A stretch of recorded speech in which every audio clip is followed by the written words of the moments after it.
Baswedan berdasarkan data rekapitulasi C BPWP pada tanggal 2 Maret tahun 2024 sebagai berikut.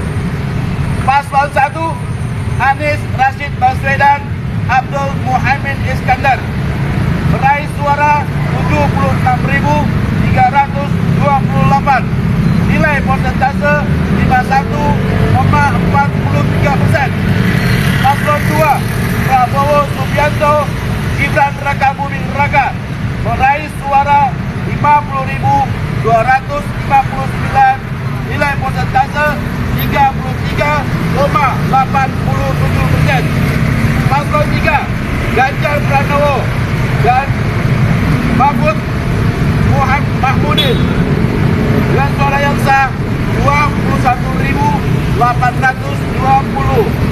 dengan persentase 14,70%. Kami menyampaikan terima kasih yang sebesar-besarnya kepada seluruh warga dan Kecamatan Tebet atas partisipasi dan semangat.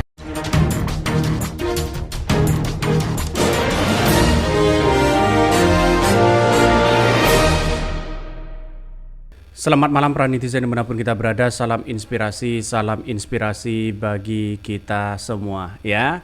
Ini menarik begitu kan apa yang disampaikan oleh di media sosial, membuat poster atau membuat baliho kemenangan Anies Baswedan.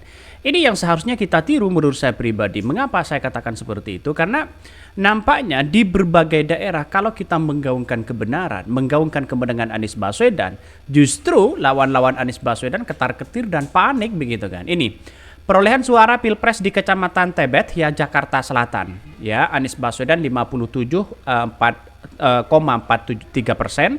Ya, sedangkan Prabowo Gibran 33,8% dan 03 yaitu 14%. Artinya apa?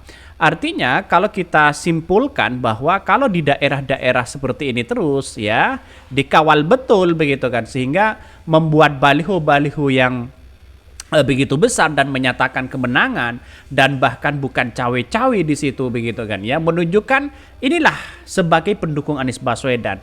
Ternyata di kampung itu, di tempat itu, di daerah itu menyatakan kemenangan begitu kan, dan sesuai dengan hasil rekapitulasi suara 51,43%.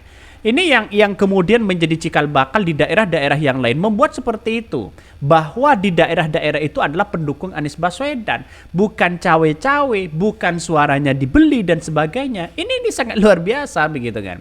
Maka saya katakan sejak awal ya, apakah tidak malu hal-hal seperti ini? Ya, ngapain malu? Ini kan negara demokrasi begitu kan. Semua ekspresi apapun kita tunjukkan yang namanya kebebasan berdemokrasi. Jadi kalau ada orang yang mengatakan menertawakan, saya kira orang-orang yang menertawakan itu justru tidak paham secara demokrasi. Maka dengan adanya seperti ini tidak bisa dibohongi begitu kan di daerah-daerah yang lain, karena kebetulan Anies Baswedan ini kan sudah menang begitu kan, 51,43% di situ begitu. Jadi itu sudah menunjukkan bagaimana di tempat-tempat yang lain. Semoga di tempat-tempat yang lain juga mengikuti begitu, sebagai bentuk bahwa kemenangan bagi Anies Baswedan di daerah itu. Jadi walaupun semisal ada pro dan kontra, ya silahkan, yang namanya demokrasi kok begitu kan ya. Yang dilakukan Kecamatan Tebet Jaksel pantas untuk ditiru agar semua transparan dan untuk meminimalisir manipulasi data. Betul, saya setuju dengan itu begitu. Jika tiap kecamatan melakukan hal yang sama baik 01, 02 maupun 03, maka jika ada kekeliruan semua bisa melihat protes dan adu data. Sudah saatnya semua terbuka, betul begitu kan. Semuanya kita harus terbuka begitu kan. Di daerah-daerah lain juga sama. Kalau nggak salah di Pondok Pinang juga sama, mereka melakukan baliho-baliho di situ atas kemenangan Anies Baswedan. Ya, rupanya sekarang ini ya dengan adanya seperti ini, alhamdulillah di setiap daerah ya menunjukkan kemenangan bagi Anies Baswedan. Bagaimana di daerah itu adalah kemenangan ya. Kalau memang suaranya hilang nanti begitu di daerah yang lain, ya silahkan laporkan saja ya. Maka sampai hari ini saya mengatakan bahwa kemenangan kan masih belum final begitu kan. Siapa yang menang, entah Anies Baswedan, entah Prabowo, entah Ganjar begitu, karena masih belum selesai. Apalagi Sirekap ada yang bermasalah dan sebagainya. Artinya apa? Artinya dengan adanya seperti ini kita tunjukkan kepada bangsa kita bahwa demokrasi itu benar-benar dikawal. Walaupun ya diagramnya sudah hilang dan sebagainya, ya suara-suara mereka sudah hilang begitu, nggak tahu kemana. Tapi yang jelas ini sebagai patokan begitu kan, ya.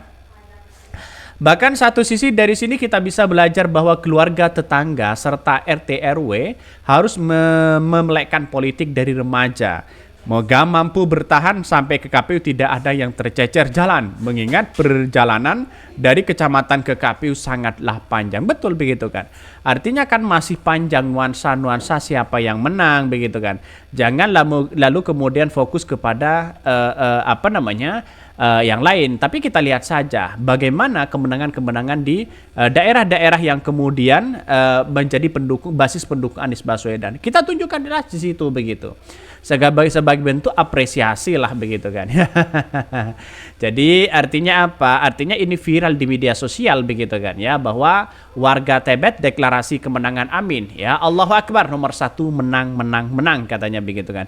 Ini sebagai bentuk semangat ya. Jangan kita menyerah. Kita harus menunjukkan kesemangatan kita untuk kemenangan Anies Baswedan. Karena apa? Karena kita masih belum tahu, masih belum diputuskan begitu kan. Siapa yang menang dan siapa yang kalah dan sebagainya ya.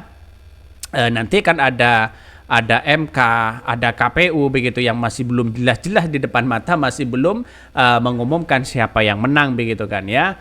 Viral warga Tebet deklarasi kemenangan Amin, Allahu Akbar, nomor 1 menang katanya. Viral di media sosial sekelompok orang yang mengaku diri ya mereka warga Tebet melakukan deklarasi kemenangan Anies Caimin. Dalam video yang viral di Twitter tersebut, beberapa orang tampak yang membentengkan sebuah spanduk yang berisi informasi perolehan suara. Bahkan akan tetapi dalam spanduk tersebut pasangan nomor urut 1 Anies Caimin unggul telak dari Prabowo Gibran dan Ganjar Mahfud. Dalam spanduk tersebut bertuliskan paslon 01 ya Anies Caimin mendapatkan 51,43% suara. Angka ini jauh yang memungguli Prabowo Gibran 33,83% suara dan Ganjar Mahfud 14,7 suara. Bisa dikatakan ya perolehan suara yang ada di dalam spanduk tersebut berbeda dengan perolehan suara yang terakhir ya kali ditampilkan KPU di situs resminya. Baik di Realcon maupun Quickcon ya pasangan nomor urut 2 Prabowo Gibran menjadi yang paling banyak mendapatkan suara secara nasional. Update Realcon ya, Rabu 6 Maret Anies Imin, Prabowo Gibran, Ganjar Mahfud kemudian yang tak kalah menarik dalam video tersebut sekelompok bapak-bapak dan ibu-ibu tersebut mendeklarasikan kemenangan Anies Caimin di pemilu di 2024. Kami warga Tebet mendeklarasikan kemenangan Anies Caimin nomor 1 ya, 1 menang. Kelompok komentar pun ramai, beberapa netizen bahkan mencurigai jika mereka bukanlah warga Tebet ya. Banyak sekali pro dan kontra di situ. Tapi nampaknya begitu dalam beberapa video-video yang beredar dia mengatasnamakan warga Tebet tersebut begitu. Artinya ya bagi kami tidak menjadi masalah kalau ada orang yang kemudian menggaungkan mereka kemenangan ya, karena demokrasi hari ini kan memberikan kebebasan dan satu sisi kan di KPU juga satu sisi belum ada yang belum ada yang siapa yang menang dan siapa yang kalah. Wajar kalau ada sekelompok orang yang kemudian mendeklarasikan diri di situ begitu kan. Karena apa? Karena mereka mendeklarasikan diri atas kemenangan Anies Baswedan di daerah Tebet tersebut begitu, apalagi di kecamatan atau di daerah itu. Nah, inilah yang kemudian tidak salah sebenarnya karena ini tidak menyalahi konstitusi kita begitu kan. Kira-kira seperti itu. Ini yang harus kita contoh bahwa apa yang terjadi selama ini mungkin satu sisi ini adalah kemenangan bagi Anies Baswedan dan Caimin. Kita tunggu saja begitu ya. Hasil realconnya di KPU bagaimana nanti. Karena sebuah kemenangan, kekalahan dan sebagainya masih belum jelas ya siapa yang menang dan siapa yang kalah. Mungkin itu yang kami sampaikan ya, tonton terus channel Hodari Podcast Rakyat ini karena ada berita-berita menarik dan viral setiap harinya. Salam para netizen, salam inspirasi bagi kita semua. Jangan lupa di subscribe channel YouTube Hodari Podcast Rakyat ini.